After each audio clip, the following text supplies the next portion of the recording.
Свадьба – одно из самых знаковых событий в жизни каждого. В Чувашии в последнее время у молодых людей, которые хотят узаконить свои отношения, все чаще возникает идея провести свадьбу, соблюдая традиции своих предков. Виктория и Спартак Челябины из Чувашии – одна из таких пар. Они стали участниками реалити-шоу популярного федерального телеканала. Наш репортер встретился с молодоженами и узнал, как им пришла идея не только сыграть свадьбу с национальным колоритом, но и как удалось победить в телевизионном проекте на федеральном канале. Молодоженам удалось удивить жюри национальным колоритом, традиционными народными песнями и современной чувашской эстрадой. Именно благодаря этому пара выиграла главный приз – свадебное путешествие.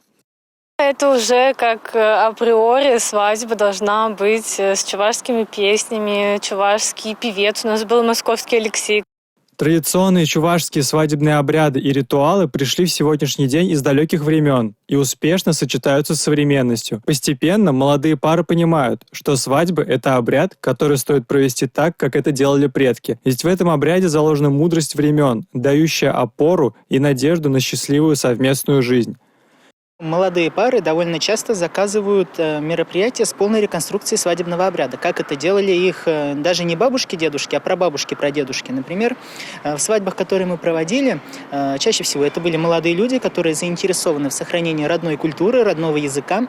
Все обряды стараются восстановить практически в точности, как это проходило у предков. Для этого должны постараться не только молодожены, но и гости.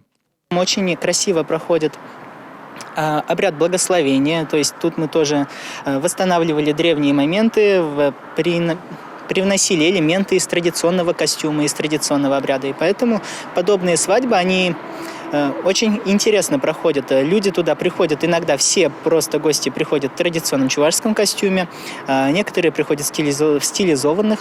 Свадьба у чувашей – веселый, наполненный разными обрядами и ритуалами праздник. Смешение традиций и современного взгляда на фольклор покорили и зрителей шоу, и других участников. Виктория и Спартак показали всей стране, что они достойны победы. Дамир Хантимиров, Георгий Кривошеин, Республика.